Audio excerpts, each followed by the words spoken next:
Hello, and welcome to our fourth and final workshop in the creative writing course. Today's workshop is on description.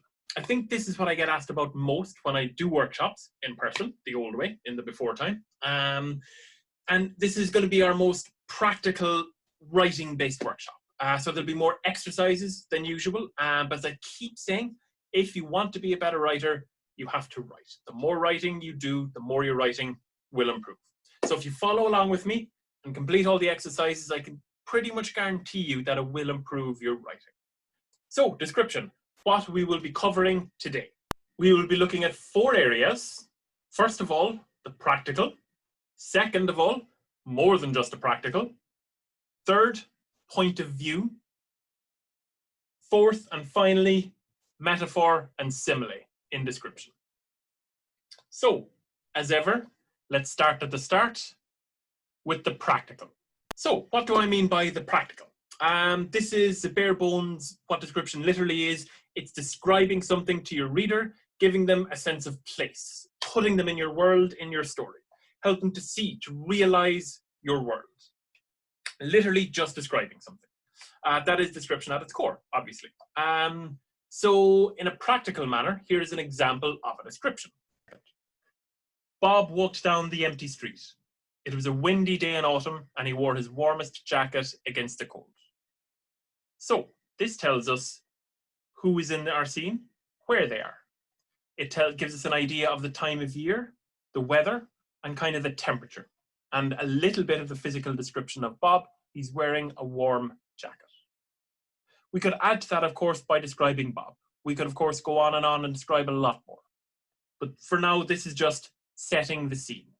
So that's giving us a visual picture, time and place, putting the reader in your story, bringing it to life, making them see what you're describing, what you're writing about.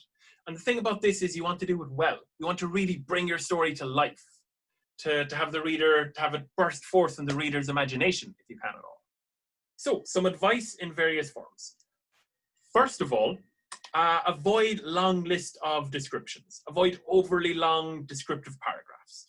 Pick out the important details, the one or two things that your reader has to know to bring your scene to life.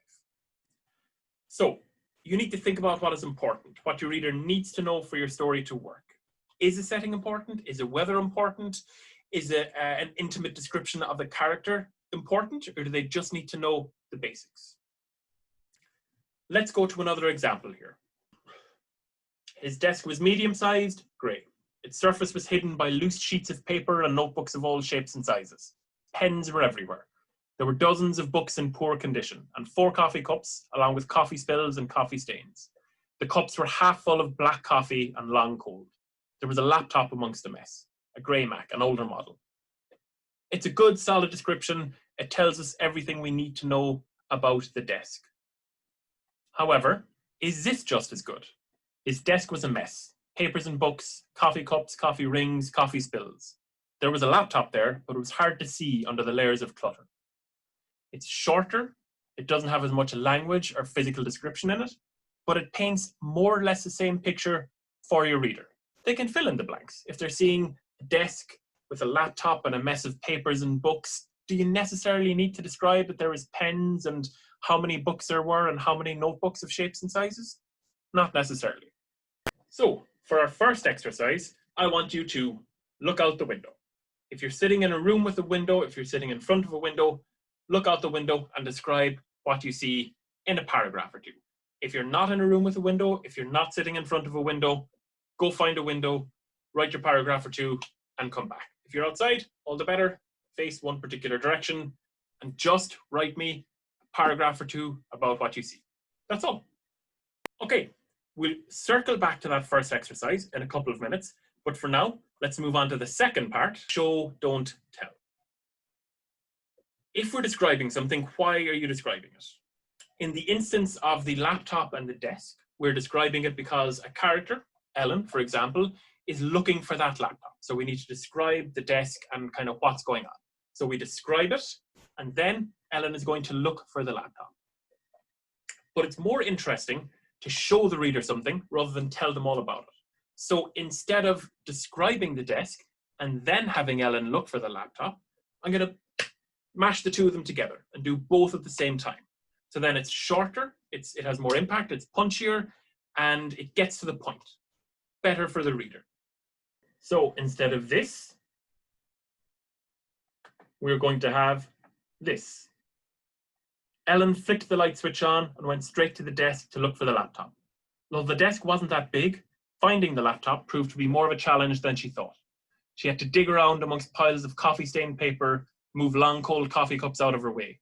It was more of an archaeological dig than a search, she thought, as she dug deeper into the layers of random paper and books, until at last she managed to catch sight of the laptop at the very bottom of a precarious stack of books, topped off with an even more precarious cup of coffee.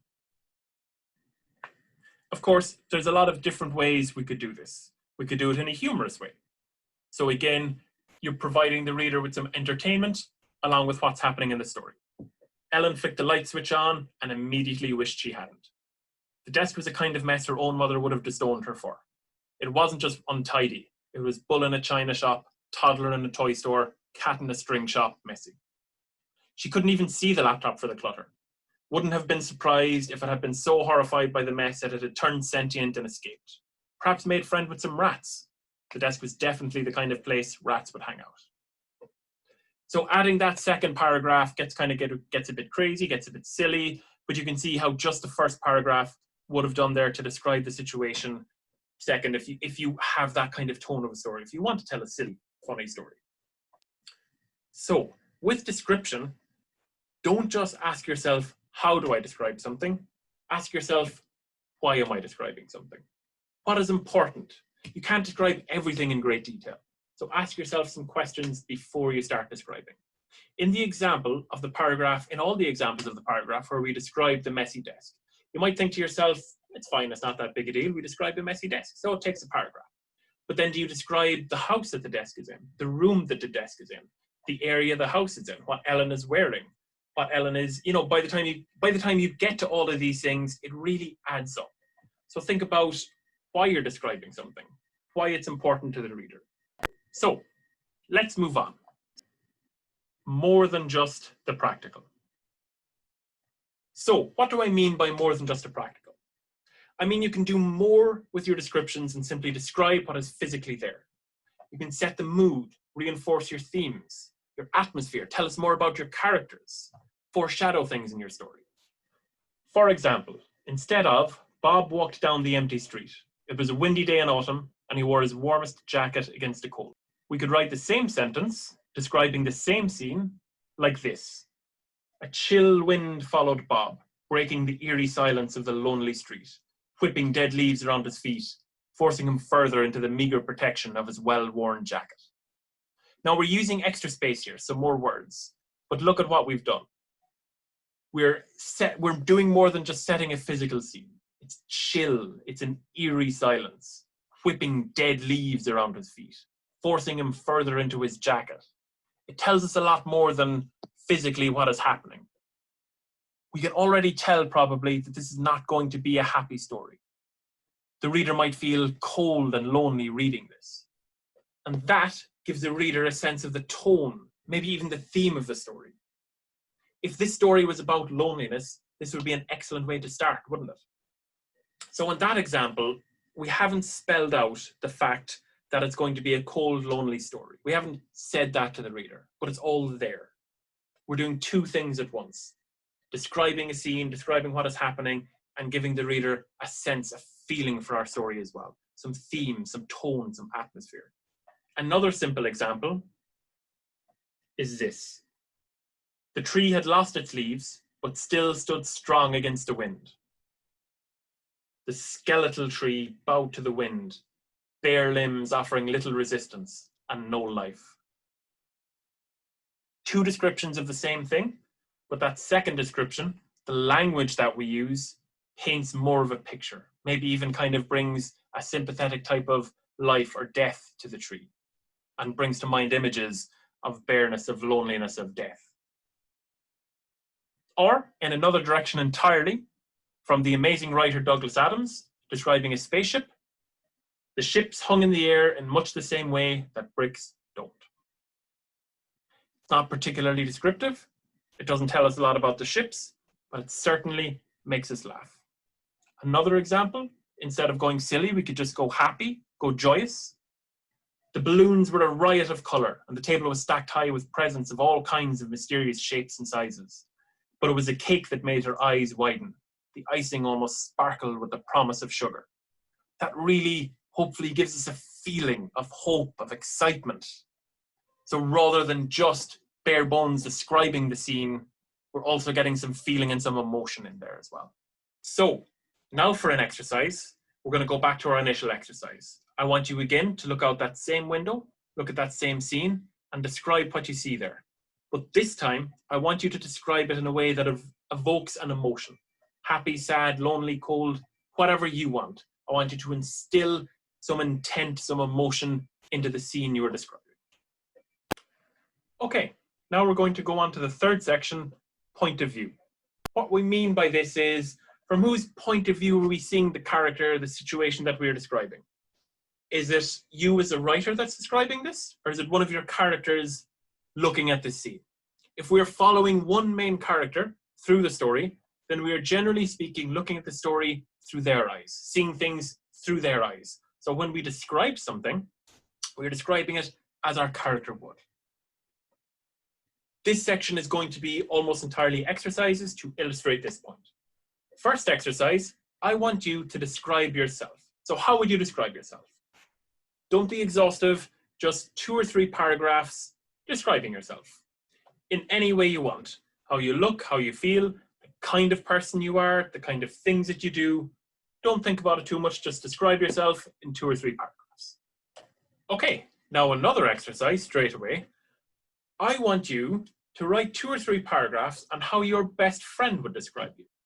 So seeing yourself from the eyes of your best friend, describe yourself and see how different that is, how different that feels, how different that turns out. Okay, again, we're going to go straight to one final exercise in this section. And now I want you to write out a description of yourself, but this time how a teacher, a parent, or a guardian, one of those would describe you. Again, I imagine this will be even more different again. How a teacher sees you, how one of your parents sees you. So describe this, take 2 or 3 paragraphs. Okay, so all of these descriptions will be different. So when you are describing something, anything at all in your writing, think about who is doing the describing. And then you can tell your reader 2 things. You can tell them about who or what is being described, and also tell them a little bit about the person who is doing the describing. This description, he was so old. I could never imagine being that old. Like, what would you even do? We can imagine, I think, straight away that this description comes from a young person. Second description of the same person, John was dignified in a suit, wooden cane and old-fashioned hat. He moved slowly, but with more purpose than I could manage. His eyes still shined with life. This doesn't necessarily tell us more about the person who is doing describing, but it's a better, more descriptive lines on the person who is being described. And we can imagine that it's likely not a young person doing this describing. It's more likely someone in a middle age or maybe as old as a person that's being described. So you see from this simple example what a difference the language can make and the point of view. So again, I'm going to come back to this point, which is when you're going to describe something, the question is not how am I going to describe it? The question should be, why? Do I need to? What does the reader need to know? What else can I tell the reader? What feeling or theme or tone do I want to get across in this description? Who is describing this? There are too many ways of describing any one thing, which is why you need to think about why you are describing it and what you are trying to show the reader. Here's an exercise, not necessarily to do now, but to do day by day, week by week. And this is something that I'm doing myself at the moment. So when I start writing for the day, I do a brief exercise on description. For example, write 1 paragraph describing your bedroom. The following day, write the same paragraph again, but write it differently. Focus on something different, a different tone, feeling, part of the bedroom. Come back to it again the day after, and the day after. Again, writing it in a different way, trying to convey some different type of feeling, trying to describe it in a different way. If you can write about the same thing in 5 or 6 different ways, it will be a huge help to your writing. When you get sick of writing about your bedroom, pick a window, write about what you can see out that window. And again, day after day, write that same scene, describe that same scene. Everything you write has intent, purpose. You're in charge of your writing, 100%. You get to decide what you are showing to the reader, what you want them to know, to feel. Think about this when you are describing something.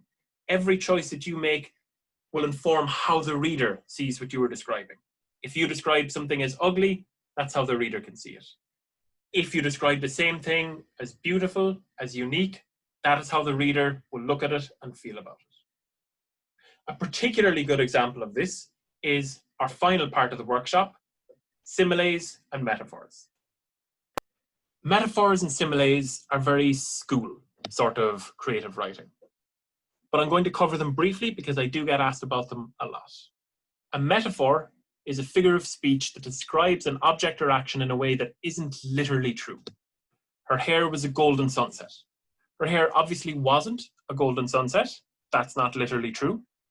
But we are comparing it to a golden sunset, so the reader can imagine this comparison, can tell a lot from this comparison. A simile is the exact same thing, but it uses like or as in the sentence. For example, life is like a box of chocolates. You never know what you're going to get. Pretty much exactly the same thing, but a simile is more precise because of the language that's being used. So when should you use similes and metaphors in your writing? They can be really powerful. What I would say again is to think about why you would use them. An example. Seeing him was a breath of fresh air. Seeing him was a punch to the stomach. The exact same thing, maybe describing the exact same person, but you're bringing in something from outside, a breath of fresh air or a punch to the stomach. What you bring from outside is 100% up to you. So think about what you bring from outside and what that will tell the reader, what that will give the reader, what that will make the reader feel, think, or imagine. You can really bring theme and mood into your work using similes and metaphors. And again, you get 100% to decide what that is. But don't overuse them. Don't use them all the time. Don't confuse and distract the reader by comparing everything to everything else. And avoid try to avoid overused and cliched similes and metaphors, such as white as a sheet, sick as a dog, shaking like a leaf. These are phrases and expressions that have been used so often that they no longer have any power, no imagery. The reader sort of skims over them or reads past them without even noticing them. They've heard them so much. Finally, on metaphors and similes, a lot of people have trouble remembering the difference. So I have a hint for you, a handy trick. If you can't remember the difference between a simile and metaphor, it doesn't matter. Knowing that won't help you improve your writing. Maybe you might need to do it for school, but if this is just trying to improve your creative writing, forget about it. There's no practical difference when you're writing. Use whatever will best describe your scene, best invoke an image for your reader. So to wrap up the answer to how do I write a good description, the answer, as I keep saying, is to ask yourself questions. How do you want to make your reader feel? Why are you describing? What are you describing? And so on. The more questions you ask yourself, the better your writing will end up being. So finally, I leave you with one final assignment. And the assignment is to write a short story. A story of up to 1,000 words, no more. It can be any kind of story you like, once again, romance, fantasy, sci-fi, action, drama, whatever type of story you want to write. You can come up with your own idea entirely, but if you are feeling stuck, use one of the prompts I'm going to give you in the next page. In the meantime, think about all 4 elements we have covered. Who is your character and what do they want? What will stand in their way? What is a conflict? How will your story develop its theme? How can you use description to communicate all of these elements to your reader? So, a lot of people find story prompts useful, so I'm going to provide you with 3 separate story prompts to use for your story. Firstly, by answering all 3 of these questions, you should come up with a really good, fun idea for a story. Who was climbing out the window? What were they carrying? And where were they going? If that doesn't work for you, try asking yourself a what-if question. These can be really fun again, and I use these a lot for my own writing. Just think of any kind of question. What if COVID-19 was a conspiracy? What if I went to school one day and the Garda wanted to talk to me? What if witches were real and had real powers? What if someone was so shy they didn't have any friends? And how would they end up making a friend? Use one of these questions or ask yourself questions and see what you come up with. Finally, the third useful story prompt I'll give you is to start by making a character, as we have done in several workshops previously. Write out your character in detail and see where that takes you. Who are they? What do they want? Where might they go? Who might they meet?